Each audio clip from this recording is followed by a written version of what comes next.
And the funny part is the actor that plays the Sikh. Sorry, the dogs are fired up. God, get those edits ready. Dogs! God damn it. That's your intro?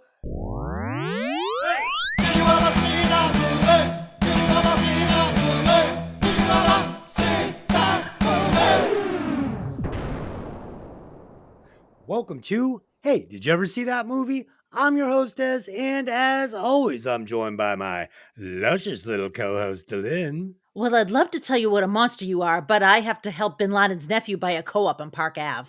Okay, and unfortunately, Mikki is away on business this week, but we do have her partner in crime, the podcaster, Packing Heat, Tony 2.0. Anyone else here smarter than me? Okay, we got a room full of dummies. This week we will be discussing the 2006 thriller comedy movie, crime movie, edit. This week we will be discussing the 2006 thriller crime movie, Inside Man, directed by Spike Lee, written by Russell Gurwitz, starring Denzel Washington, Jodie Foster, Clive Owen, and the great Willem Dafoe. As always, this podcast will contain spoilers. So if you haven't seen the movie, go watch it, then come back and listen to the podcast.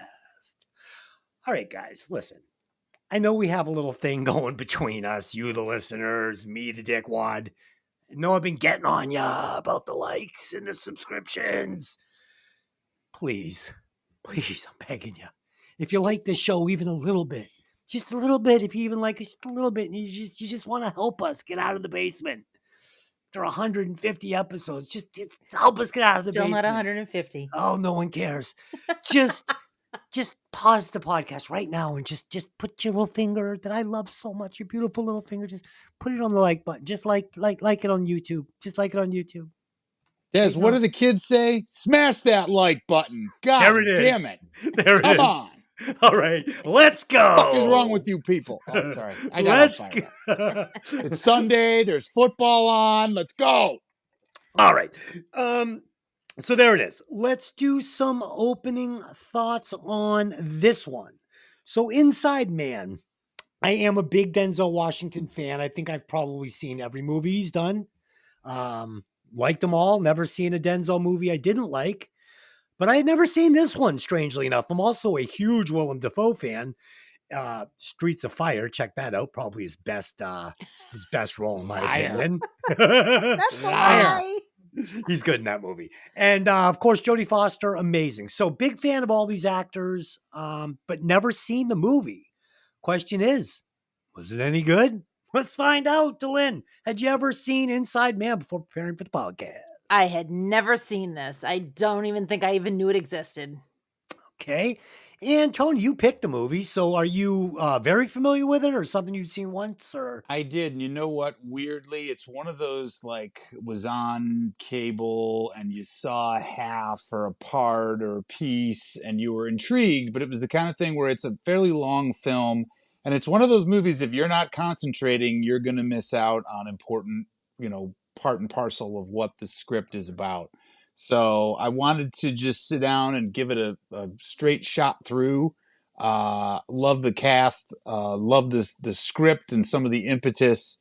And if you're a New Yorker of any fame or fashion, this is the movie that typifies New York. Cool. So yeah, just enjoyed checking it out. Cool. All right, let's do some quick facts on this one. I just have one. So this film marks Washington's fourth collaboration with director Spike Lee. Lee first approached Washington and gave him the opportunity to play either Frazier or Dalton Russell. The choice was up to Denzel.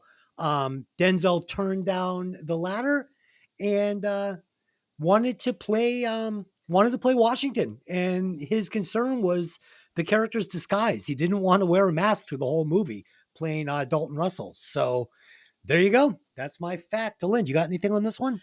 Yeah. So first of all, the whole movie was shot in 39 days. Wow. And Quick. I think, very quick. And I think, I'm not tipping my hat too hard on it, but I think you can kind of tell. Like looking at, there's a lot of that shot of the bank outside. the back lot shot, and Yeah. they use it a ton.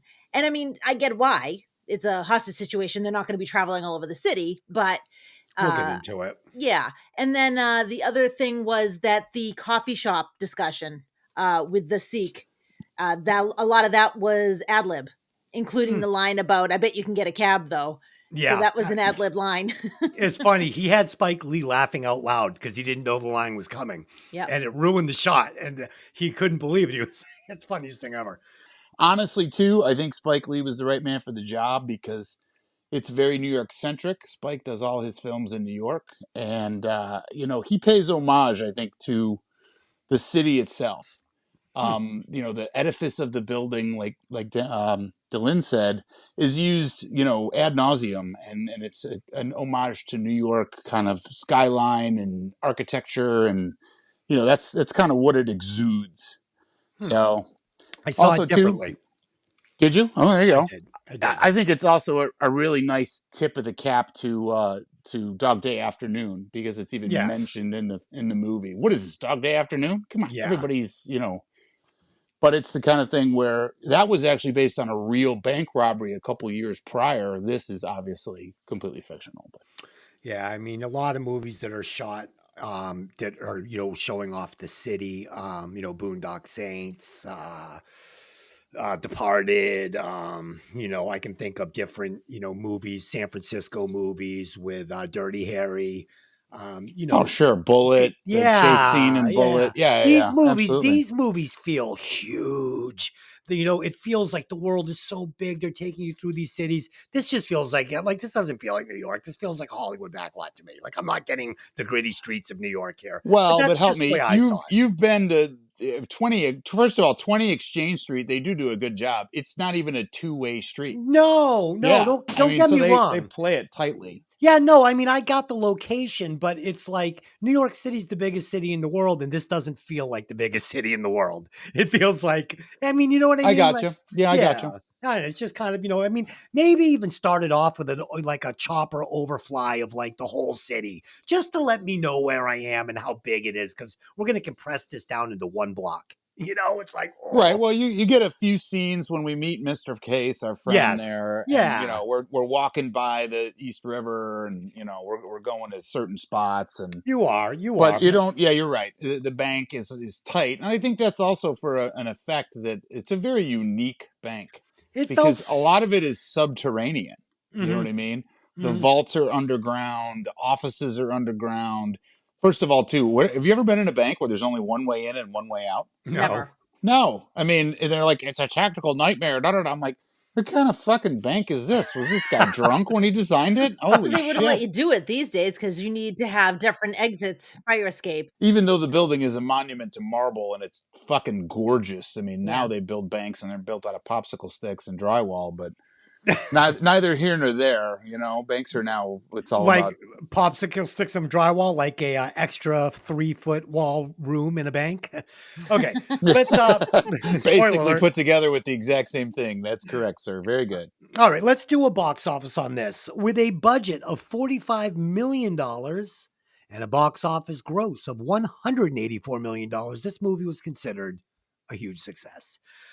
Let me give you a quick synopsis. Say that 3 times fast, I dare you. Remember when we were doing the craft and I was calling panpipes penipus?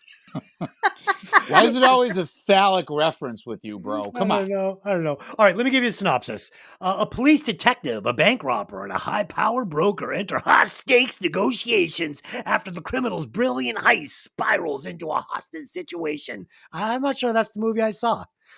Dylan, let's do it. All right. The film begins with Dalton Russell narrating his plight in the confines of an undisclosed cell, musing about the difference between a cell and a prison.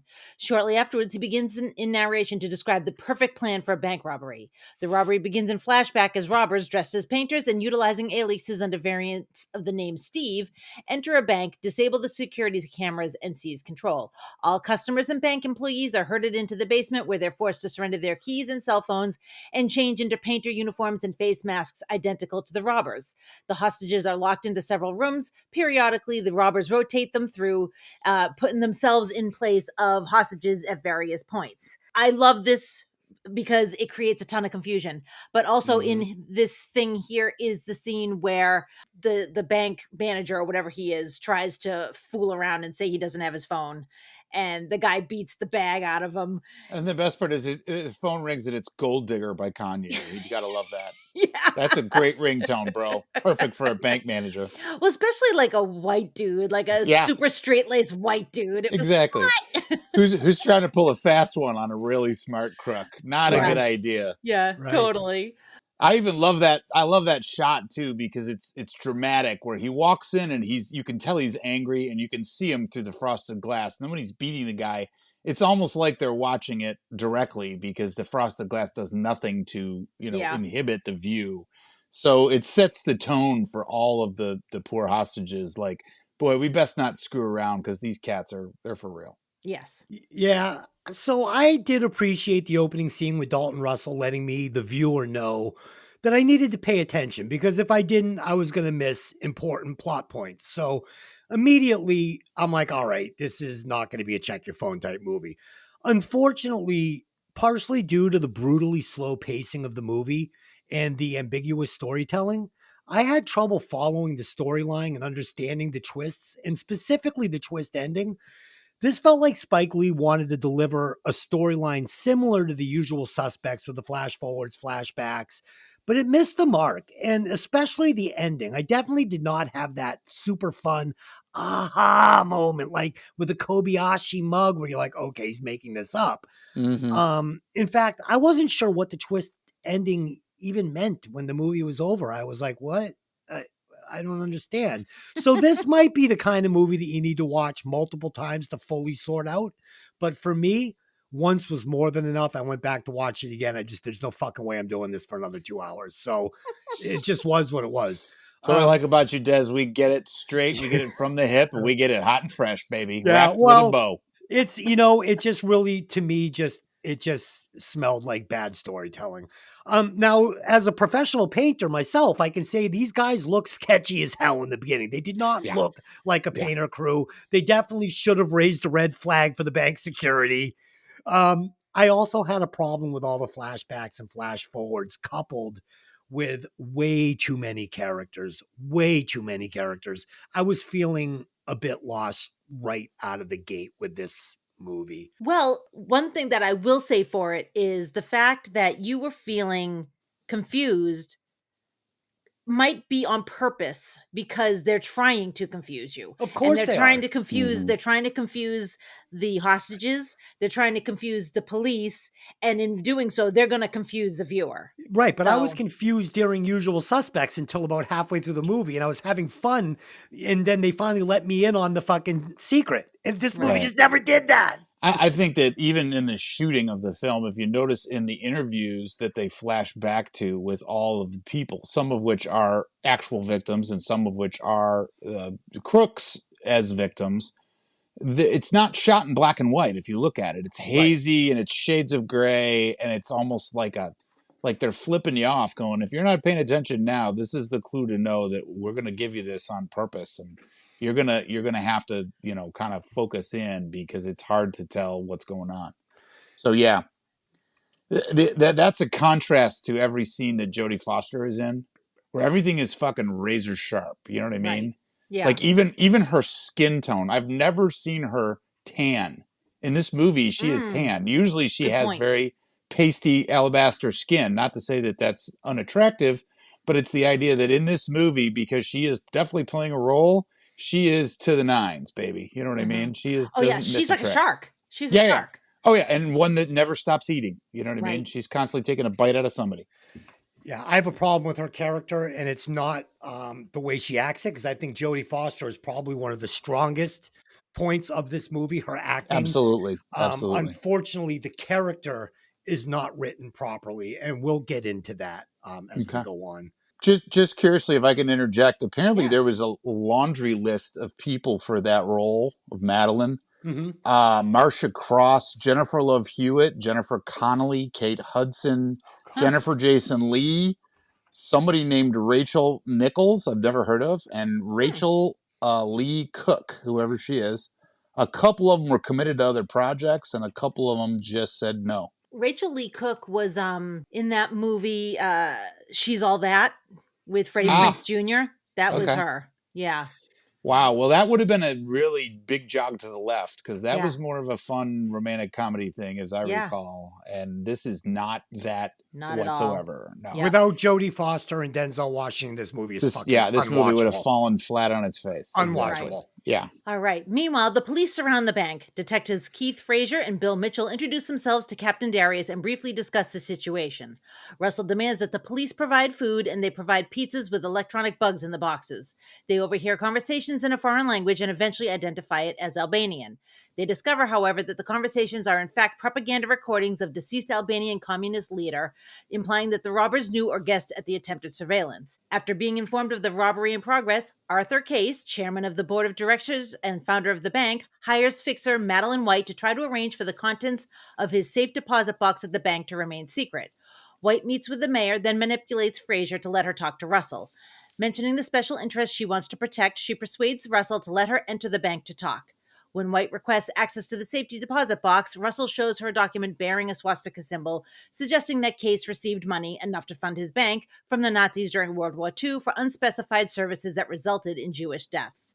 Russell reveals his motivation, saying, "Fact is, all lies, all evil deeds, they stink. You can cover them up for a while, but they don't go away." After assuring Russell that Case will make him a very wealthy man if he destroys or covers up the document, White leaves.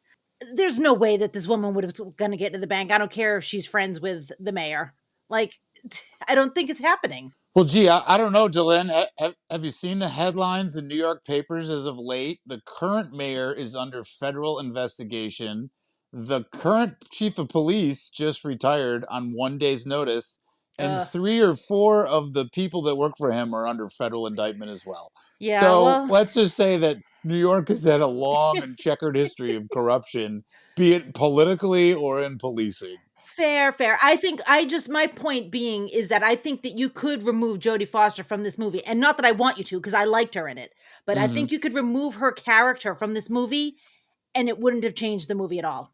Right. It's expedient to the plot, so I got you. But it's a jump. There's no two ways about it. I have no problem with Jodie Foster getting into the bank. This is a fucking movie. We're going to get into it. So I'll tell you why. So anyway, we get our first shot of Keith Frazier. He's going to show up at the bank in the police car. He's going to hop out. And I was hopeful because I love Denzel Washington. But even with Denzel Washington, Jodie Foster, Willem Dafoe, this movie just didn't have a real world feel for me, like a movie like The Departed or like Boondock Saints. It really just had a real world feel. These actors were jiving off each other and it felt gritty and dirty and it just real. So when the car pulls up, it's a police car and they jump out. And for me, it literally just looked like a Hollywood backlot, like so not up to Denzel's caliber. It felt like just like one of those things you'd see on a tour of a Hollywood battle, like bringing the police car pulls up, Denzel gets out, waves to everybody. It just didn't feel like real world to me. Felt mailed in. So they introduced some fun ideas like bugging the pizza boxes, but it all leads to nothing. It leads to this like weird decoy conversation in a foreign language that doesn't mean anything. And I get that it lets us know that the robbers are one step ahead of the cops. I get that. Right. It's what they're telling us. But it's just not interesting because they're not even giving them leading them with some bullshit story to make them do what they want to do. It's just like, oh yeah, that's a news story from Albania. Like, oh, that's interesting. Build the plot. Give me something. But Des, you got to think of it this way. That's the middle finger right in the face of the cops. First of all, how do you not know that is a single person like talking? If you thought that was, they know at one point there's up to 4 suspects, right? Yeah, it's not a conversation. Right. It's not conversational tone at all. It's obviously not 4 people. And the fact that they bought it just shows you how generally ignorant at this point. Yeah, no, I get it. Well, and even Willem Dafoe, I love him as an actor too. His character blows. He is obviously a couch cushion because he can, kiss some ass. because you don't get to a captain of an ESU unit in New York City because you look good in a blue uniform. You should get there because you know how to kick down doors and take, no prisoners. But yeah, he's a panty waste. And what does Denzel do? The first scene, you see him in the comm van, he puts him in his place. I am the tactical commander of this scenario. I am your boss. Yeah, kind of like shut the fuck up and sit down, Junior. I'll tell you what to do. I think he actually said that. He wasn't quite that gruff because his character is a little smoother, a little more refined, you know what I mean? But that's definitely a real deal, especially in New York, because everything is a dick measuring contest. New Yorkers are just hard people. You tell me fuck you. Fuck you is like an entertainment term for let's give it a whirl. Let's see who's got, the larger pecker. So that's what that is. That's just two cops who are like, I'm in tactical command. And bullshit you are. I'm the negotiator. I'm running the show here. So you do what you want, but until you have something for me, I'll be over at the deli getting a coffee. So fuck off. But this is my problem with this scene and with the movie in general. You got a great idea.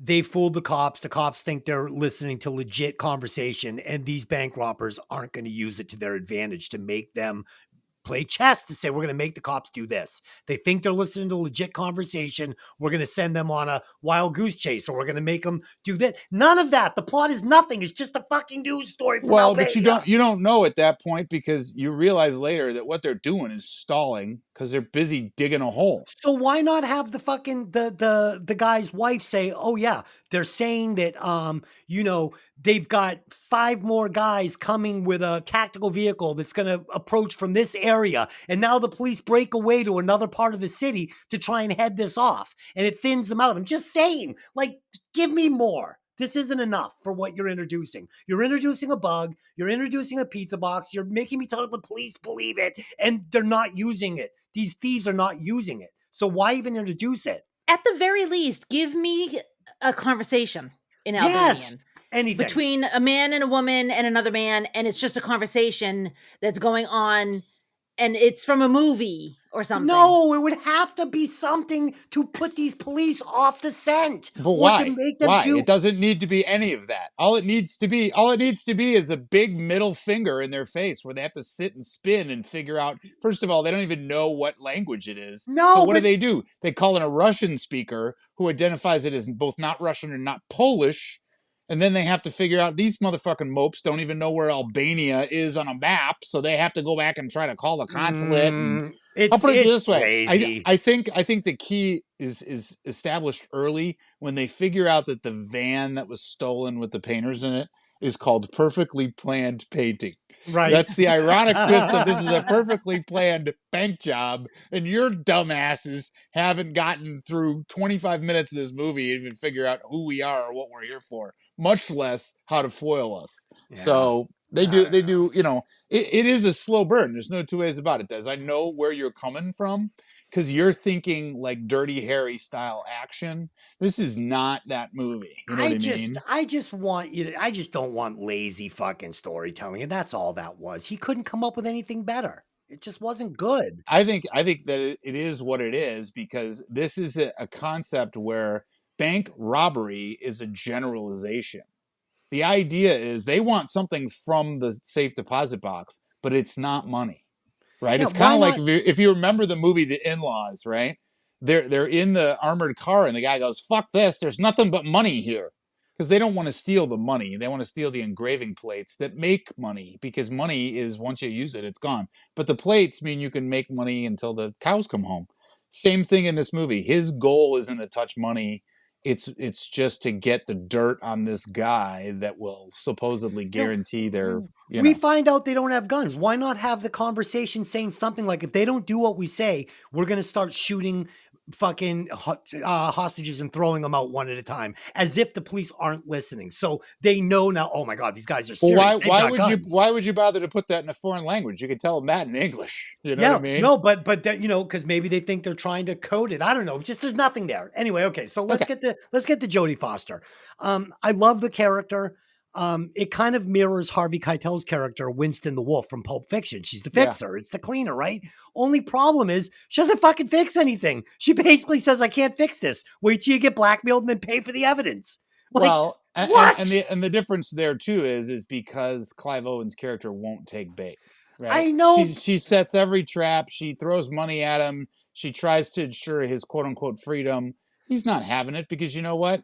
Although she's not a factor in his equation, he doesn't give a fuck about her. But You it's know what I not mean? fun. You're introducing the best fixer in the history of fixers since Harvey Keitel in Pulp Fiction, who walks in and is like, get me this, that, boom, boom. We get these great scenes. He gets the fucking scene all cleaned up. What we get here is Jodie Foster. I'm the best. I'm the best of the best. I've fixed them all. She did 2 minutes into her fucking introduction of the movie. She's like, I can't fix this. Sorry. Just wait for the fucking check. I'm like, what? I'm like, what the fuck are we talking about? Well, you know what that is? That's when you're so fucking dirty wealthy, just disgustingly wealthy, that you don't want to get your hands dirty with anything. So instead of going down there yourself, you send her to do your bidding.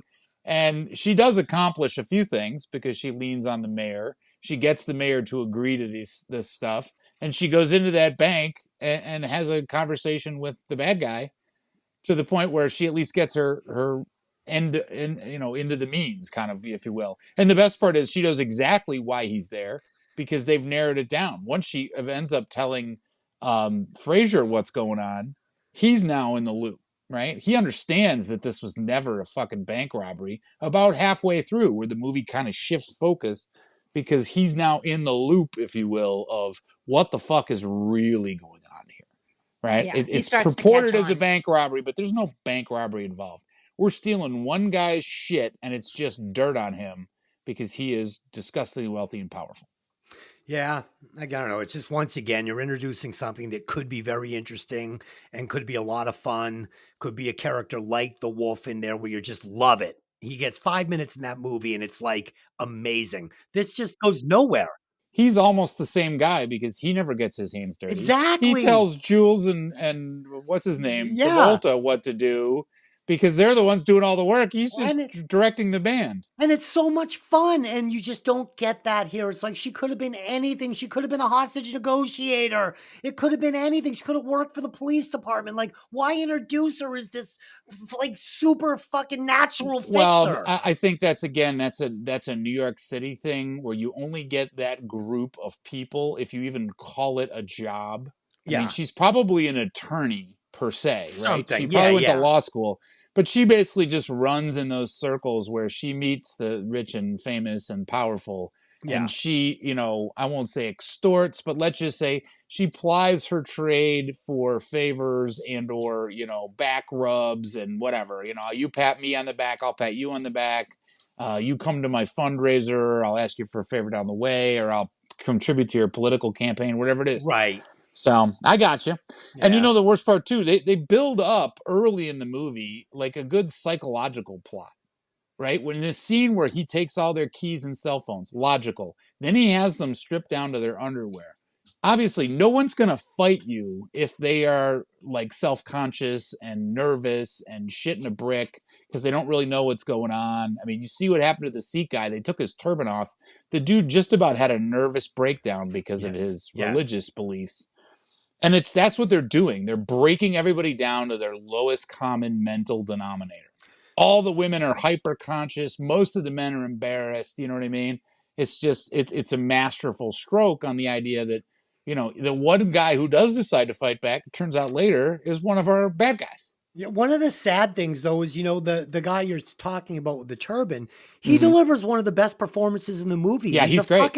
And he's a fucking character actor. Like, he's bringing it better than any of the big hitters. They felt like they were just getting a paycheck and they knew this wasn't going to be a great movie. And sadly, that's also Spike Lee's influence because he's a guy that does movies based on material that guy was using, right? Yes. I can get a cab in New York, but I'm not treated fairly. I'm not an Arab, right? He's angry because he's Sikh, and it's a religious sect. It's not the nationality, and people look at him funny because he wears a turban, and I'm like, hey, dude, it's New York. It's the melting pot of New York. There's some great scenes in this movie where we get a little bit of the spark that I expect from some of these actors.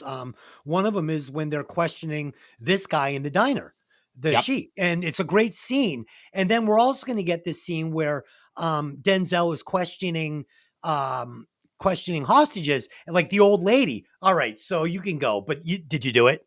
No, I didn't do it. All right, you didn't do it. Get the hell out of here. She's like, can I go? No.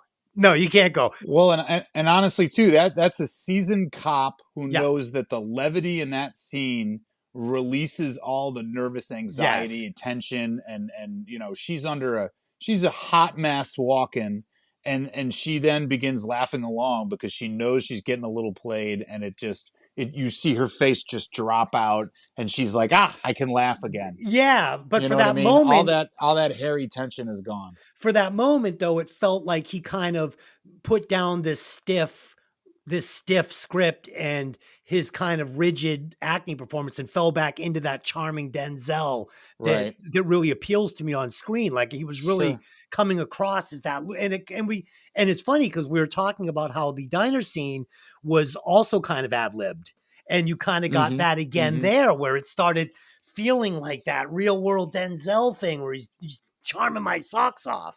Well, and I think that's the key to any negotiator, much less a good detective. You have to be able to play both sides of the fence, right? You have to be stiff as a board and hard like a rock, and then you have to be soft and know when to, pat him on the head or kick him in the ass or do whatever you got to do to get the result. Right. And even to the point where when you see him doing the interviews, you're sometimes confused because it's the flash forward, flash back. Yes. You're like, why are they asking these people Yes. these questions right now? Yeah. So it's hard to stay with, but I think it's the idea that it's trying to mentally kind of hook you in to say, I got to keep watching so I can figure this out. I almost wish, like in Christine last week, they had given us, not obviously it's happening in a day, but like I wish there had been like timestamps. Like it might have been fun. Maybe even just to show like a digital clock in the background, 10 a.m. Oh, this is Right. earlier, Right. 7 p.m. Oh, this interrogation is taking place later. I was getting lost. I didn't know what was going on. I needed more substance from the movie, either through great visual shots, which we didn't get a lot of, or action sequences to draw me into the story and make me put on my detective hat. Like by now in a good movie with a good story, I've got my detective hat on. I'm trying to figure the case out, but I couldn't even figure out what the fuck was going on. I was already bored. I was bored by this time. I got you. Because it's not really a whodunit. It is, but it isn't, right? I don't know hard what it because is. it's an in-between. I don't know. I would like to take a moment and give Clive Owen a shout out because he does almost this entire movie with a mask and sunglasses on. We're going to get to that too. That's a problem. Okay? It's a problem, but I'm going to say that I think that he really did an amazing job emoting as much as he could through a mask. And I think a lot of it for me was seen in the scene with the little kid. Yeah. So yes, that was the best scene. That was the one little of the best scenes kid in the whole movie. initially when he's taking the cell phones and he's like, Mister, and he goes out to give him the PSP and he's like, keep it, kid. It's okay. Yeah.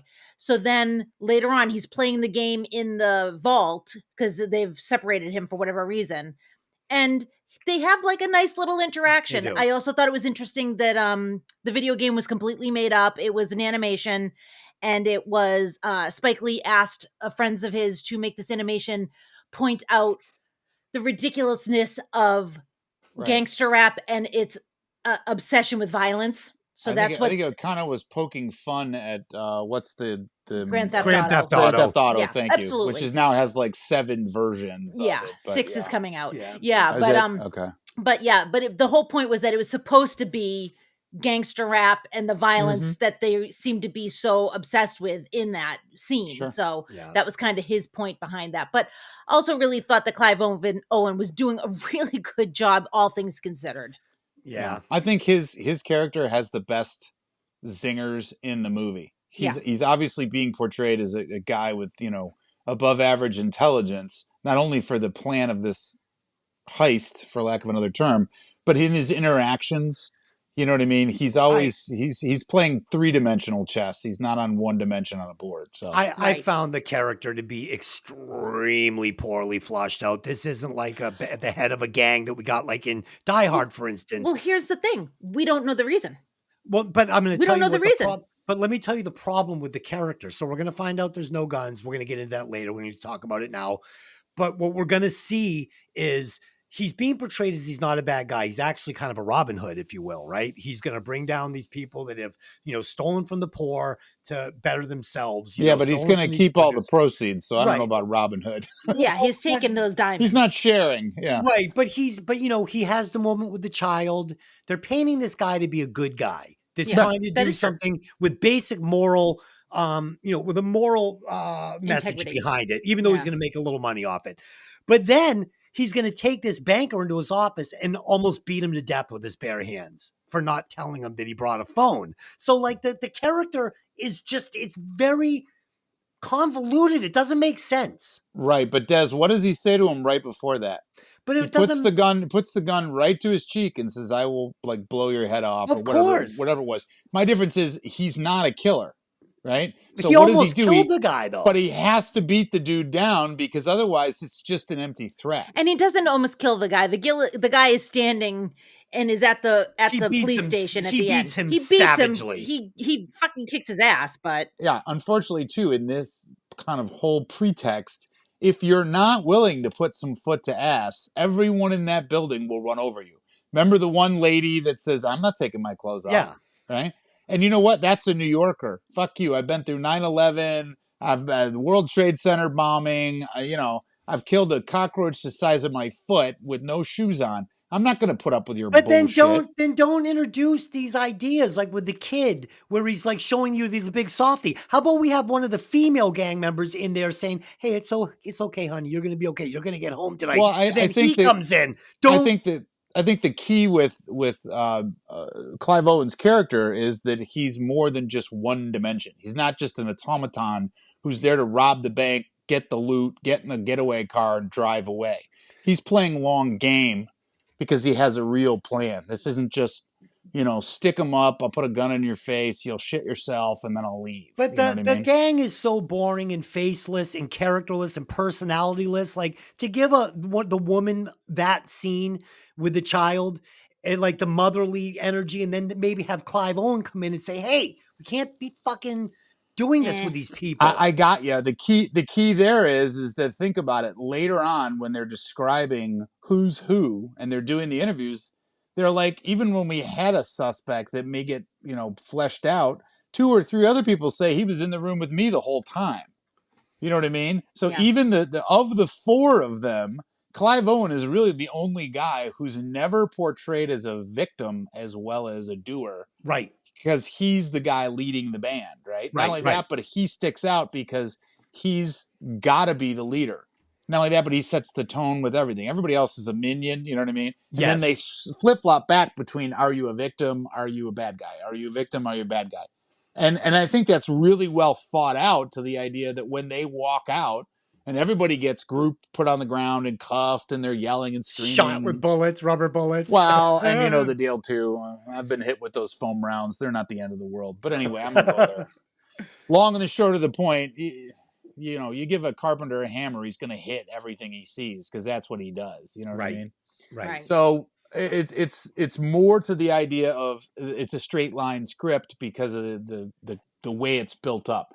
I know what you're saying because you want more, but that's not what we're getting today. No, we're not. Attempting a bluff, Frazier informs Russell that the plane he demanded is ready, but he needs to confirm that all the hostages are safe before permitting them to leave. Russell allows him to enter the bank and escorts Frazier around the building. As they check hostages, they discuss the situation and also Frazier's desire to propose to his girlfriend, something which Russell suggests he should do regardless of finances. Upon exiting the bank, Frazier attempts to overpower Russell, but another robber comes to Russell's aid. Russell lets Frazier leave unharmed, with seemingly no repercussions for his attack. Frazier tells his colleagues that he intentionally tried to provoke Russell, but Russell failed to harm him, so he believes that he's not a killer. But soon after, the robbers call and direct the police to point their cameras to a specific second-floor window where a hostage is executed. An enraged Frazier confronts Russell again, demanding to know what the robbers' true intentions are. Russell simply states that Frazier is just too damn smart to be a cop. The execution incident prompts the ESU team into action, and they plan to raid the building using rubber bullets to knock everyone out. Frazier, however, discovers that the drawer Russell sent out that contained the robbers' written demands also hit a radio transmitter. He tries to order Captain Darius to cancel the impending attack, but Darius ignores him. Did you really think that they weren't going to bug you back? You bugged them first. Yeah. Nobody checked this thing over for a bug? Right. And we're going to put it down right in the middle of the fucking command center? Even the object they use to put the message, which is like written in whiteout or something. I mean, they thought it was a bomb originally, remember? Yeah. They got it off the guy and they wanted to bring it to the bomb squad. Well, apparently they didn't do that because they would have opened it. I mean, there's obviously a compartment in it. And these jarheads, well, and it just goes to show you too, everybody makes mistakes.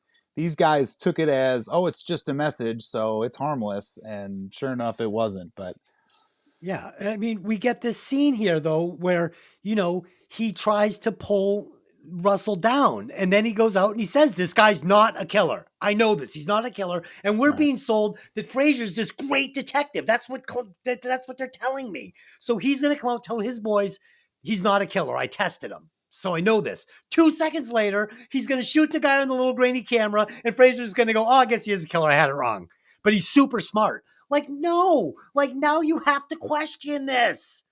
And he doesn't. And it's just like these characters aren't fleshed out properly for me. I don't like this. Well, and I think it's also the concept that what you see is not always what you get in life. You know what I mean? It's like the phrase of, believe nothing you hear and only half of what you see, because there are always tricks of Yeah. You know what I mean? And Fraser's taking it hook, line, and sinker. He's not asking any questions. Is. I mean, they give you that kind of weird shot where Fraser just goes to like Cro-Magnon man and just operates on instinct and charges the bank door after he sees what he believes to be the execution. There's no chess match here. There's no psychological games going on between these two. But I think it also shows the fickleness of the human, because let's be real, everybody would be angry if they just watched the execution of that witness. There isn't a person in the world who'd say, oh, I guess sometimes people just have to die. Sorry. Then why introduce the scene we got 2 seconds before this? Mm-hmm. I just don't get it. There's no payoff. We always get payoffs. When a director introduces a scene like this, there has to be a payoff. So that would have been the perfect opportunity. He didn't shoot that man. I saw something didn't look right. Play it back again. Play it back again. I see where you're going. I don't think this is. I think this is more of a movie where it's not gamesmanship. Interesting. No, well, okay, to an effect, I can agree with you there. But it's also the idea that it's not a simple one-upsmanship. Yeah. Like he made a 9, I've got to make an 11 so I can be 2 higher than him. It's more to the idea of Fraser's a guy who has good gut instincts and operates off his gut. As a negotiator, you would never do that shit. No. Right? You would never assault the leader of the bank robbery crew because you have a fucking gut hunch that he isn't violent because of your 7-minute conversation with him. That is like, betting all in on the first hand of a poker tournament and getting knocked out. Spike Lee is the one introducing all these ideas, not me. I just have to react to what I'm seeing. Right. I don't think he even wrote the script, but it's the idea that I know where you're coming from. Yeah. They want to give you this concept of Clive Owen, who I think does a good job portraying it. But yeah, there's not a lot of meat on the bone at the end of the day. Yeah. Yeah. I mean, that would have been something that would have drawn me back in. Oh shit, Fraser's got him. He sees that the blood didn't go the right way. He knows forensic. That didn't look right. Play it back, but don't let them know we know. They're not fucking, that wasn't real, that the blowback on the gun wasn't right. Whatever it is. Now they know. Right. Whatever you want to say it. I think unfortunately they wait because they give you all of that in like a 1-minute version of the whole film. Remember, it's like they're in the basement. It's like, Cap, you got to see this. Come up to the bathroom. Oh my God, this. You know what I mean? And then you're just leaning around like in a circle going, fuck. Yeah. So we get the showdown. This is like the money deal. We get the showdown between Denzel Washington and Clive Owen here. But unfortunately, sparks just did not fly between these two actors for me. No on-screen chemistry. I think what Spike was trying to do was maybe something like a movie we'd done before, Al Pacino and Robert De Niro facing off in Heat, these two great big hitter actors. And we're going to get this on-screen machismo moment where they're going to try and one-up each other like the diner scene, right? But we didn't get it. It didn't work here. Yeah, I think, unfortunately, they should have called Michael Mann and had him come in and do this. Yeah, dude, it was just so flat. I just didn't care about these characters. And more importantly, I didn't care about the actors here. Like, I want to see two guys like that. They get to share a moment on screen together. I want to see them bringing it. Like, dude, I'm going to bust you up here with my acting skills. No, you're not. Hoo-yah! Yeah, there's a better dynamic between, and I can't tell you, excuse me, how to pronounce his name. The Fraser's assistant. Bill. His real name is Mitchell. I don't want to attempt it and say it wrong. Yeah, exactly. That's why I didn't want to go after it either. 12 Years a Slave was his big breakout. Yeah. He was awesome. He's an excellent actor. Yeah, he was good in this too for the little bit he's in it. He and Denzel play off each other like salt and pepper. They're on it, right? They go Right. together like peas and carrots. And it doesn't work so much with Denzel and Clive Owen. It You wasn't see there. great work between him and Jodie Foster. Yeah. Even in the shot where they're like so close together, there's like tension. There's like sexual tension there because he's literally 6 inches from her.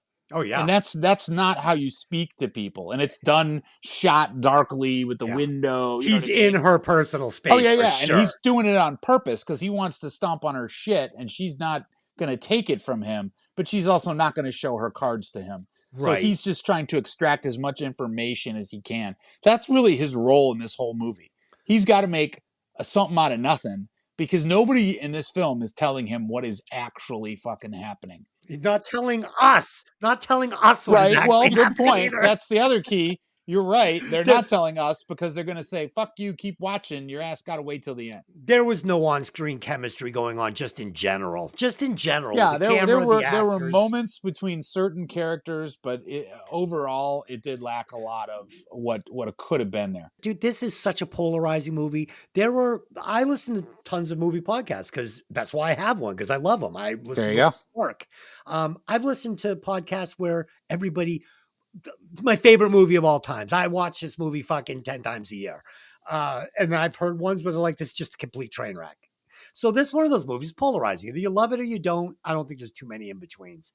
But let me get to the execution scene. So it was necessary because honestly, there hasn't been much going on up till this point, right? And the scene looked great on that grainy little monitor. It was so like Grindhouse. It looked dirty and I loved it. Nice reference there. Yeah. I got you.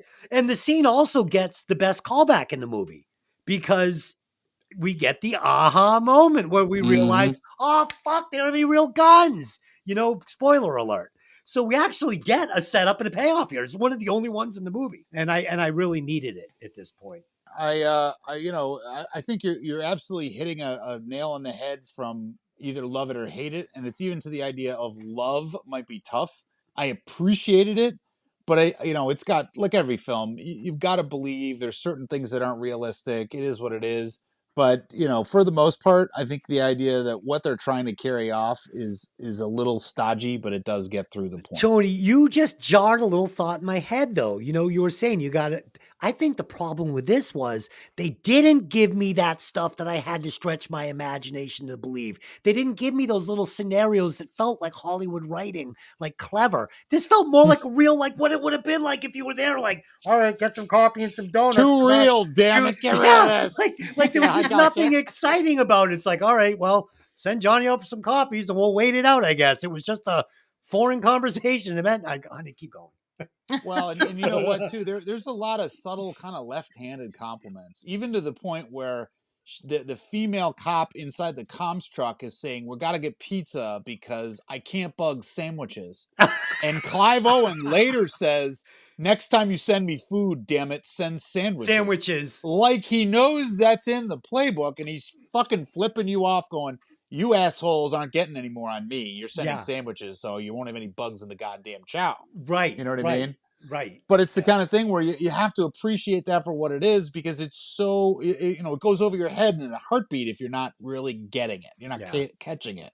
Right. But, and that's what a lot of this movie is. It's left-handed kind of stuff.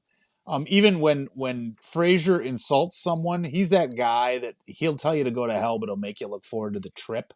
Yeah, right. Because it's Denzel, and he's kind of jocular and smiling, and he's and then when he has to be serious, he's a stone wall. So he does good work, but it's a hard script here. So I got you, man. This Denzel movie I just watched, where he plays the sheriff in the small Florida town. And, out of time. Oh, dude. Great stuff. And you know what, too? That gave me that feel of low budget film. Yes, but it's very well done. Very well done. Yes, and even the odd people surrounding him. The guy that plays the coroner, is one of my favorites because he's such a wingnut. Dude, he's so good in that, and all the little things we're not getting here, like him trying to get his voicemail off the phone while they're trying to call his phone to find out whose cell phone it is. Like, right. these are the things I'm And you know what? missing. Weirdly, they allude to this whole thing with the IAD investigation and the missing money. But he's just like, fuck you. Go ahead. Come Hold at me, on. bro. Tony, did we just discover, is this the same cop? He's moved to New York and got another job? Yeah, well, everybody's got a typecast. You know what I mean? Yeah, no, but I mean, let's be honest. I almost would have loved to see him as the bad guy. No, but the crime that Fraser's getting accused of before this case with the missing money perfectly mirrors the crime that he's doing in Out of Time. It's almost the exact same crime. Yeah. Oh, that's so cool. Well, and the only difference there is he really took it in the first one and he didn't in ours. So yeah, that's right. There's always that. That's yeah. right. It's easy to say with a clean conscience, fuck you, I didn't take the money when you actually didn't. Tony, would you like to score Out of Time or Nick of Time? What is it? You want to score Out of Time? Yeah, Out you of know time. what? Yeah, Save it. score. We're gonna do that for the next week or next 2 weeks. So okay. We'll put that in the rotation. Okay, we'll save it.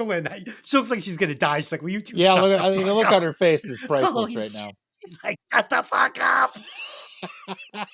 Moving on. Land that plane, people. Land that plane. Oh, man. Okay, here we go. Inside the bank, Russell overhears the conversation between Darius and Fraser and is alarmed that the police plan to move in. The robbers detonate smoke bombs through the bank and release the hostages, resulting in a horde of identically dressed people exiting through the smoke in mass confusion. The police detain and interrogate everyone. However, the police are unable to distinguish the robbers from the hostages. The police search fails to turn up Russell, but reveals the hostage execution was faked, and the robbers' weapons turn out to be plastic toy replicas. As nothing appears to have been stolen, Fraser's superior orders him to just bury the case. Fraser, however, searches the bank records and finds that safe deposit box 392 has never appeared on any record since the bank's founding in 1948. He obtains a search warrant to open it. He is then confronted by White, who informs him of Case's Nazi dealings. She attempts to persuade Fraser to drop the investigation, reminding him that he has held up her end of the deal. That she has held up her end of the deal, guaranteeing his promotion and returning money he was implicated in stealing prior to events of the movie. He refuses, pointing out that he never agreed to such deal, and plays back their earlier conversation from a secret audio recording pen, ensuring that he is protected. So I kind of had missed this initially, this thing with the pen. And until I saw this in doing the write-up, I didn't catch on that that's what that was. I thought he just had a recorder. I didn't realize it was a pen. And I will bring it up again because it's the same pen he gives to her at the end of the movie. So I did not catch that until I read the write up here, which I thought was really kind of cool because it was like it kind of brought that back around to me, and I thought that was an interesting plot point. Yeah, it was, and I missed it as well until you had said that. But I think it was because by that time I had kind of just checked out on the movie. So I get the whole everyone is dressed the same, who's the bad guys concept, right? I get it. But in my opinion, it was introduced way too early in the movie. I wanted to get to know this gang a little bit before they covered up their faces. And I think that they really needed to figure out a clever way for us to see them more because it made them hard to identify or relate with. The different members of the gang had no individual identities. And that was a problem for me. Like, you think about Die Hard and how great that gang of terrorists were, how each member had their moment. Excuse me, I need to interrupt you, Des. I'm sorry. How do you say great gang of terrorists? It's like saying jumbo shrimp. Those boys, they're wonderful. But what if they blew up Nakatomi Plaza and killed all those nice people? Fuck. No, but you know what I mean. That gang Merry Christmas. Who said we were terrorists? That's it. But that, they all had their identities. You think about how great they were. They all had their moments. This is the perfect portrayal of the gray man, right? You are fitting in. The reason that there is no persona with these gang people, the four guys, the bad guys, is because they're gonna be victims. No, and I get the concept. It's just not interesting to watch. No, I got you. You know the best part, the two funniest parts are when the two women are brought inside, and the only reason that they are considered possible suspects is because they have big boobs. Oh yeah. So she goes, "What am I guilty of? Section 34 double D." Double D. Hilarious. So good. So good. And of course, the cop can't even lie because what is he doing? Well, he's checking out staring her at her cleavage. boobs. Yeah, Yeah, he's and checking out her cleavage. some of these scenes are my favorite scenes in the movie. Like I said, roasting the old lady. They know she's not it, but they just keep giving it. So can I leave Right. now? Yeah, get out of here. But wait, Even you did the it, right? early scene with that recording pen, it's the same character who tells him about how they're going to bug the pizza box. And he's like, "Ooh, James Bond shit, huh?" And she goes, "Honey, you can buy this on Amazon." Yeah, Kind of yeah, like, yeah. this is the NYPD. We don't have any fucking James Bond shit here. Correct. But he's also smart enough to say, "Hey, that might come in handy someday. I might snag that for myself." Right. No, totally. And Tony, so after my CO2 gun, we had a little discussion, and you always say the best way to get shot is to point a fake gun at someone holding a real gun, right? You said that. You said Yes. never point your CO2 gun at somebody because you're going to get killed, right? Yeah, sure. So this idea of this gang using fake guns just felt weird to me, regardless of the payoff of there not being a real crime committed, sweep it under the carpet. I get it. That's what they're trying to tell me in this movie. But Right. but I mean, dude, you're an ex-cop. You're not a guy that sets up the best heist in the entire universe. And never point a fake gun at someone with real Right. guns. And you know the difference. That's a gross generalization. Of course there were crimes committed, right? I don't care if the house is unlocked and you break into it, that doesn't mean you're not breaking and entering because the door wasn't locked. And that's what I wrote here, which in Yeah. itself is ridiculous because there were several very serious crimes committed. Like you had the entire New York Police Department there. Multiple fucking felonies. Like right, I got you. $1 million worth of city resources have been used on this. Oh, yeah. People have been beaten and whipped and scarred and tortured and come on. Yeah, even in New York, a crime perpetrated with a fake gun is just as illegal as a crime perpetrated with a real gun. So why would you go in there with squirt guns? You can't do that. Dude. Well, I'll put it to you this way. I think it goes to the concept that this group is not A, your average set of, scumbag bank robbers, but B, more the idea that their goal is to purport to be something that they are not, right? You've got Hans Gruber, to use your comparative, as the director of, this gang who wants Asian Dawn prisoners in Thailand set free and Palestinians in Lebanon, and he's making all these spurless demands. He's there to steal bearer bonds, right? Right. But he's creating a subterfuge for the LAPD. Same difference here. These guys want to make it sound like they are all that in a bag of chips, and they're just playing three-dimensional chess because they're gonna go ahead. But we never get what you just said about that. Like that was the opportunity where they had them listening to the bug. Why not right there start giving me that dialogue that's so fun and interesting to the movie? But because I think that the goal of this scriptwriter was to try and just flick off the police and be like, see how simple we are, and yet you never get it. Right there is an opportunity to sell to the police that you're there for the money in the vault. There it is.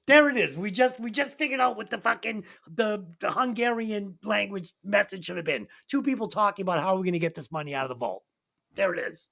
Well, and I think you don't even need it because it's the idea that you don't conduct a bank robbery not to steal money from a vault. That's the last thing anybody logically would think.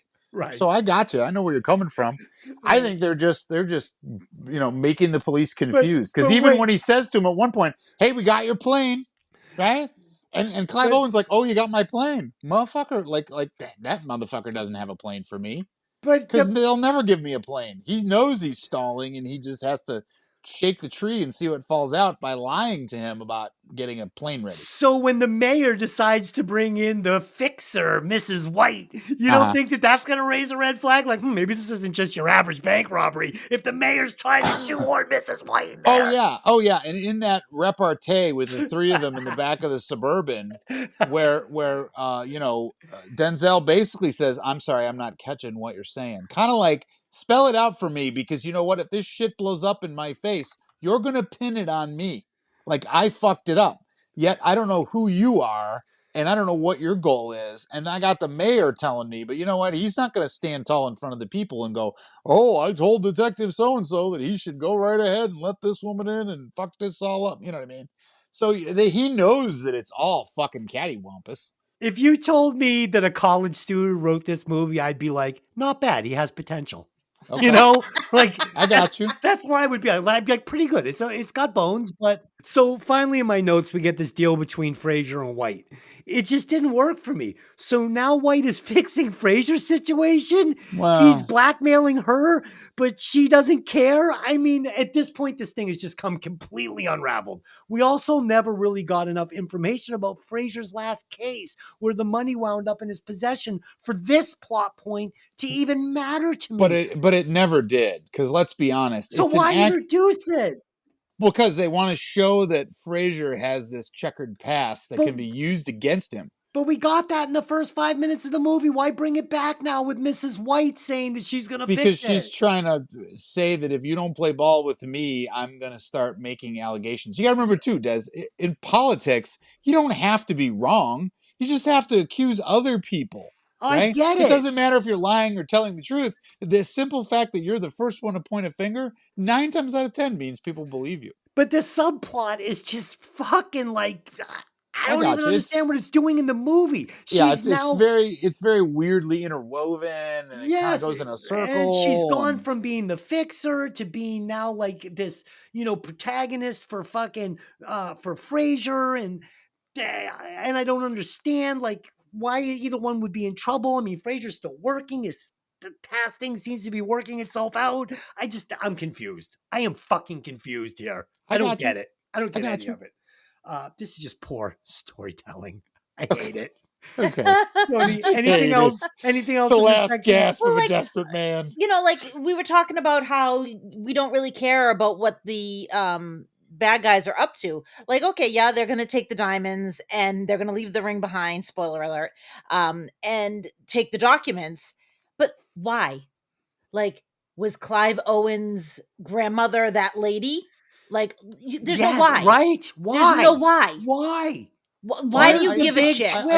I think here's the inference that they want to try to make, and this is a little bit of a stretch on my part, so give me a little room, but I think it's more to the idea that Clive Owen's real goal here is to benefit himself, but the secondary or tertiary goal is to make Andrew or Mr. Case look like the bad guy that he is. But how does he find out about that box? How does he find out? Like, who knows that box exists? They're going to give you the pretense that Clive Owen is a mastermind criminal, that he's used his time in a prison cell to better himself by coming up with this diabolical plot. When did you hear that? I'm not getting any of this. Listen. No, well, you know what I'm saying, right? Here's how he talks about being in a prison cell, and not being in a prison, i.e., of your mind. Yeah, it alludes to the concept of a prison of the mind. It alludes to the fact that he's got that other guy living in a prison, even though he's a rich millionaire. He's got this fucking evidence of him being a Nazi co-conspirator, and this is a prison that is around this man that's rich and free. That's what he's trying to say in the beginning of the movie. Mm-hmm. So, but it doesn't. So here's what we needed. Okay, so I didn't have this. I have a different alternate ending, but this is Lynn. This would have explained it all. At the end of the movie, Russell goes to a gravestone, and it's his mother's gravestone, and he lays the ring down on it, and he says, "It's done." And that explains that she told him about the guy. That's where he got the information. She was robbed and killed, one of these Jews that this guy turned against. And he got his mother's ring back, or his grandmother's ring back, went to the gravestone and said, "You've been avenged." There it is. Now I fucking understand it. I go, all right. And I thought you were the guy that didn't like endings that tie it all up neatly with book. I needed that here. Okay, I got you, brother. I'm with you. But you know what I mean, Dylan? Does that make sense, though? Yeah, like give me a why. Why? How do you know that he was a co-conspirator? How do you know that there's a safety deposit box? How do you know that there's stuff in that box that will tell who he is? Key questions. These are important questions that I need at least a little nugget. Yeah, you have to kind of, it's like breadcrumbs. I hate to use the Hansel and There are Gretel no breadcrumbs. No. They're very small. Like even in the point where he's alerted by some secretary that one of the banks is being held up. And he says, "Oh, really? Which one?" And she goes, "Branch 32 on Exchange Street." And he goes, "Which branch?" Well, he clearly heard her. She's 18 inches from his face, but he's like taken aback. You see Christopher Plummer's face just kind of go brr. And she goes, "Branch 32 at 20 Exchange Place." Yeah, you know what a And man. all of a sudden, you can feel the temperature in the room went down about 19 fucking degrees because this guy's having a shit fit. Do you know what a man like this does to hide information like that? He has some scumbag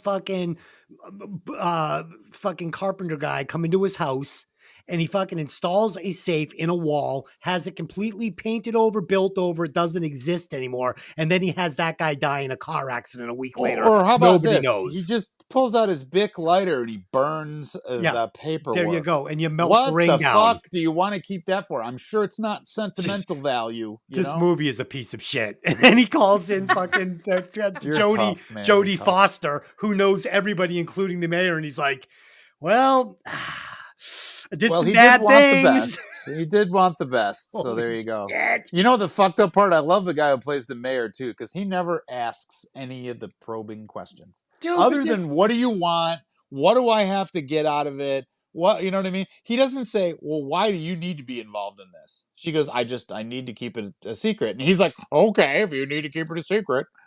How did that not subplot not tie into this twist ending? We never found out what the big favor was between the mayor and Mrs. White. Why introduce it then?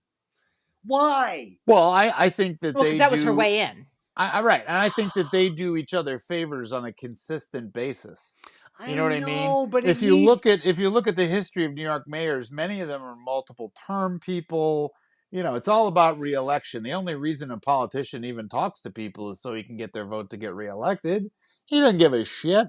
We're talking about this movie, and it needed a callback. It needed to tie into this final thing where, oh, he was part of this too, or his grandfather was part of this with that guy, and he's helping cover this up. I see. I love your creative mind. You have to have something. Let's be real. But he's just a pawn. He's the mayor. He has a position of power, but he's not anybody in the know. Just because you have a title doesn't mean you know what the fuck's going on in the real world. It has to pay off. You introduce something like that, it has to pay off. I got you. From a screenwriting sense, I know where you're coming from. And he even says, he's like, you're asking a lot. She's like, well, you fucking owe me a lot after what happened. Yeah. Well, what the fuck happened? Well, who knows? Knowing her, I don't need to know that. Yeah. And the other difference is, the funny part, if you hear some of the conversation with the guy before they come into the office and said Arthur Case is on the phone, he goes, I haven't spoken to him in 9 years. It's actually Bin Laden's nephew. Yeah. Right? She makes a joke out of it. I'm trying to help Bin Laden's nephew buy a condo. Yes. She's really buying Bin Laden's nephew a condo or helping that go on. Yeah. So who knows what it is? The point too is that those people get into the dirt awfully quickly. But again, they're underlining here that she has literally fixed things as international fucking crisis things. She's gone in there and fixed it. But she spends 3 minutes in the bank with Clive Owen. She's like, it's a lost cause. Just wait for the blackmail. Like, really? And now you're going to sell Bin Laden's son a condo? Shut the fuck up with that. I don't think that Clive Owen's point is ever to blackmail him. But it's the idea that she's trying to say that all the avenues are covered. It's like weak. That. I agree with you. Yeah. But it's the idea that, Arthur, you've got more money than God. Just pay the fucking money and shut it up. That's how she developed her fucking reputation as the best, going and talking to a guy with a plastic gun and saying all hope is lost. She does not work for the perfectly planned painting company. We're going in against 3 guys with plastic guns and fucking COVID masks. We're outgunned. Let's just move on. Good luck. Well, and the best part too, apparently it fooled everybody in the NYPD on that scene because they go outside several times to face each other down. That's pretty ballsy when knowing you have a toy in your hand. So they must have been pretty good replicas. Again, according to you, good way to get shot. Dylan, keep going. Fuck yeah. You don't point guns at cops. I don't care if they're real or fake. Not a generally good idea if you enjoy breathing. White confronts Case about his Nazi connections, and he confesses everything to her. She correctly surmises that the safe deposit box must have contained diamonds and that these were the robbers' true objective. Case then specifies a Cartier diamond ring belonging to a Jewish friend who he betrayed to the Nazis in exchange for money. Case is remorseful over his guilt and has since engaged in international philanthropy to try to get rid of that guilt. Fuck you can't do it. Russell's opening monologue is then repeated, but with the revelation that Russell is in fact hiding behind a fake wall erected inside the bank's supply room, thus revealing him as the titular inside man. For he has been inside the bank all along. He emerges a week after the incident with the contents of Case's safe deposit box, including the documents and numerous small bags containing diamonds, in his backpack. As he exits the bank, he deliberately bumps into Detective Frazier, who does not recognize him. Russell's associates meet him in the SUV outside the bank. Asking him about the missing ring, Russell assures them that he left it in good hands. Frazier opens the safe deposit box and finds Russell's gum wrapper, along with Cartier ring and the scrawled message, "Follow the ring." Frazier confronts Case, informing him of his intention to investigate the ring. He confronts White and the mayor, telling her that the ring was linked to Case's sordid past. He offers White the pen with the recording and gives her a card for the Office of War Crimes at the United States Department to request they investigate the situation. After his final encounter with White, Frazier goes home and finds a loose multi-carat diamond in his pocket, realizing it must have been slipped to him by the man he bumped into in the bank, and that man must have been Russell. As the movie ends, it's implied that Frazier will use the diamond to propose to his girlfriend. So, the scene where Bill says to Frazier, "Let me see your shoe," because I've never seen somebody put it their shoe so far up someone's ass, was amazing. Great. But Super good. I hate the end with the girlfriend. I hate it. I hate the way the movie ends. I don't like it at all. Yeah. Sadly, I think they're trying to show that Denzel is just this all things to all people, ladies' man, this, that, and the other. And It's weird. It's just sickly sweet, dripping weirdness. And, Yeah. I love the hat. I'll give you that much. Yeah. Especially when he walks into the restaurant and he says, "Sir, your hat." And he goes, "No, I don't think you will. I'll take your hat." "No, I don't think you will. No, Get one of your own," or something like that. Yeah. But it's not good. It's not good. Yeah, the end of this movie, super, super underwhelming. I thought it was clever that Russell built the room in the bank, but it wasn't groundbreaking. And I had to sit through almost 2 hours to get there, and it just didn't feel worthwhile or like a satisfying payoff to me. And when he walks out of the bank looking like fucking John Cusack in the airport of fucking Money for Nothing. He looks like the Unabomber. He does. He walks out. He's got the knapsack, the sunglasses. He's sketchy as fuck. And he bumps into fucking Frazier, and I roll my eyes. And then he says, "Excuse me." And Frazier just lets this super suspicious guy with a backpack walk out. I literally said, "Fuck this movie. Fuck this movie." There's no fucking way he wouldn't be like, "Hold on, sir. We're investigating something. Can you just stand here for 1 second? I'd like to look in your knapsack," whatever. And finally, the end scene with White and the mayor eating and Frazier confronting them. I'm sure there was some groundbreaking twist there, but honestly, either it went over my head or it just wasn't clear. But either way, it's a problem in the storytelling. I didn't get it. I watch movies every week for 2 years and talk about them. I don't think I'm dumb when it comes to movie making. And I did not understand what had happened. After 2 hours of brutally slow setup, you better deliver a crystal clear bombshell of a twist ending to make this fucking journey worthwhile. And it was not there. This wasn't Kevin Spacey straightening his foot out, straightening his gold watch, lighting a cigarette, and getting into a black car with Kobayashi and me going, "Fuck yeah." No. Yeah, we all can't be quite that slick. I got this was fucking melted ice cream in the summer, Tony. Great comparative, by the way. Oh, fuck. I will tend to agree. I love the setup previous. I mean, nothing personal, but I'll give you the classic. Frazier is a guy who has two directions. One is seated, and the other one is like 50 miles an hour straight ahead. So I'll give him the got bumped into. In New York, the excuse me part, probably not so much, but I think it's to the idea that it's expedient to the plot, and it's almost like it's Clive Owen's character saying, "Hey, detective, you were a worthy adversary. You did a good job. I'm going to reward you with a little something." Almost because of the idea that they have, I won't say a bond, but let's just say they have mutual respect because they know that they're both on top of their game, or at least in this scenario, they're supposed to be on top of their game. But you're in this unsolved crime scene and you're like talking to old women, like cross-examining them 10 times to make sure they're not the bad guy. He's there for a specific reason, and that's to get the writ for the box. So he's on a whole different track. He's not thinking about the robbery. He's just, on this, because that's essentially what his character does. I get the scene, and it's He clever. misses the periphery. He's like a horse with the blinders on. He's only looking straight ahead. It's supposed to be fun. He slips him the diamond. I mean, I get it. It just wasn't enough, and it was unrealistic, and it just sucked. I mean, if you want to sell me this final scene, have Clive Owen in a fucking $1,000 fucking New York City suit, so he looks like a banker coming out of the bank, a briefcase. He bumps into him. Russell looks at him. He's like, it's just a fucking Wall Street dude. Don't have him dressed like fucking, like I said, like he looked like a could have been a homeless person. He looked like a guy that just robbed the bank. Is what he looked like. Well, okay. I don't know if they have a bank robbery uniform, but I got you. Yeah, but the thing too is that the gang is not 4 people; it's 5. Yeah, one of them is the old man, who was in the bank already as a client or a customer. Mm-hmm. So he totally flew under the radar because he didn't even go in with the painters, right? Right. So you have that, and I think his goal there is he's not really a gang member. He's the guy who's going to fence the diamonds. But he's in on it. To Denzel, right? He says to Denzel, "I'll introduce you to my nephew Jeffrey, and he'll give you a great deal on something." Yep. So like my point being is that because so much other bullshit is going on, this little I caught it, but it was blanket and you miss. Right.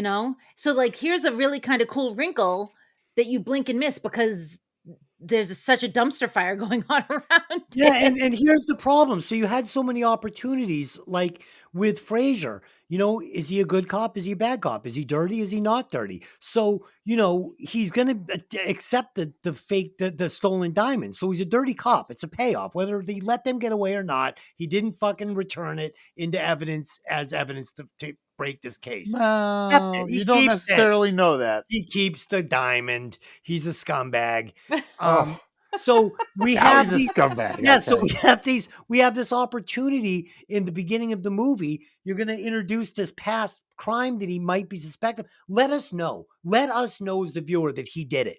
They don't know yet. It's still under investigation, but we know that he did it. That's the kind of guy he is. Well, wait a minute. But that might place him as the inside man. Maybe he's the 6th member of that gang, and we don't know. He's in on it. Okay. I need my thing is that when Bill Garrity looks at him and says, "Do you want to know where they found the money?" and he goes, "Wasn't in my bank account, so no, I don't want to know." That's a true to life concept, because if you've ever been accused of something you didn't do, you don't need to know that shit, because in your heart of hearts that it didn't have anything to fucking do with me. So don't make accusations against me that are totally baseless, you fucking turds. You know what I mean?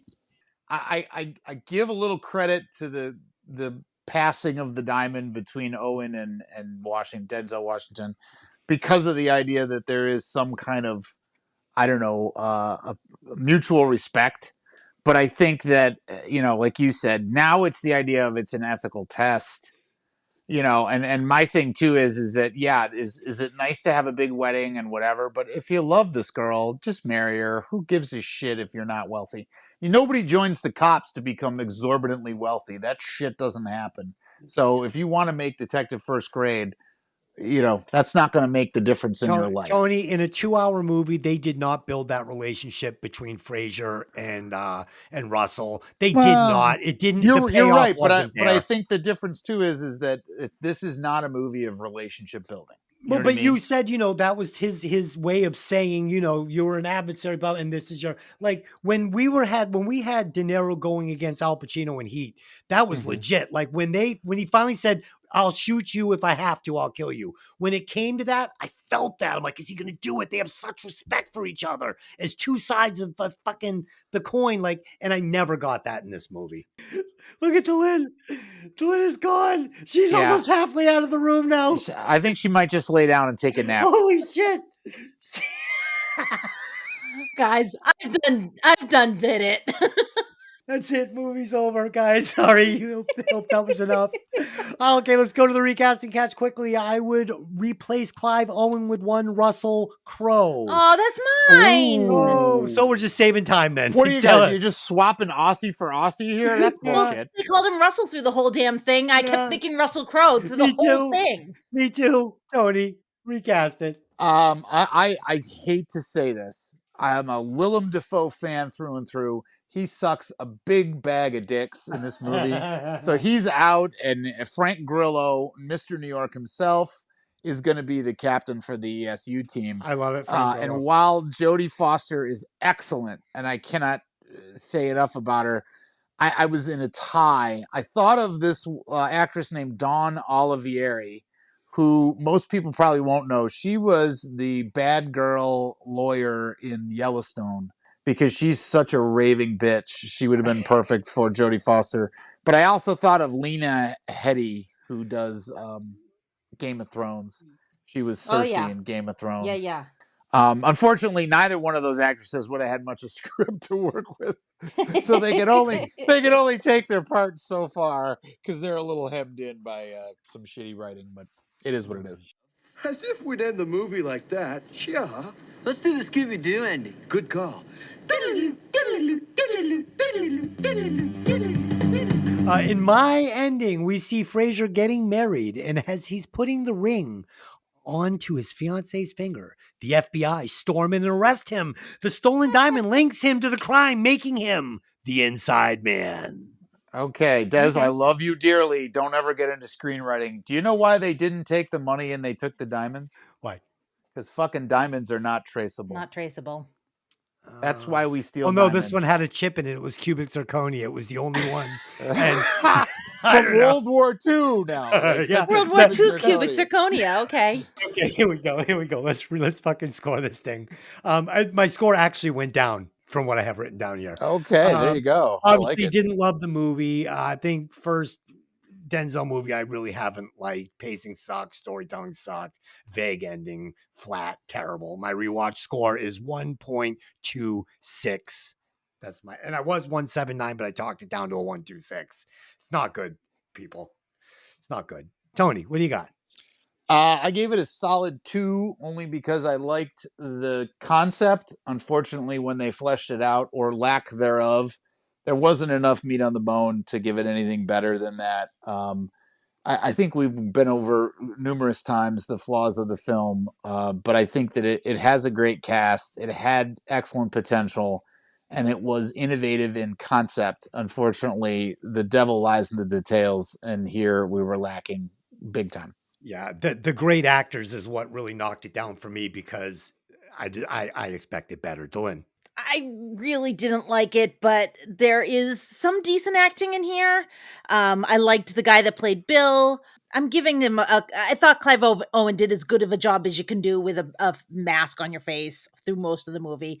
I'm going to give it a 1.455. Okay. Add them up. Where does that leave us? Bitch, go. It's low. Is it the lowest, or is it just? It is low? not. It is not. Okay, so it is 1.571666667. That lands it at number 92. 92. It is right beneath Staying Alive.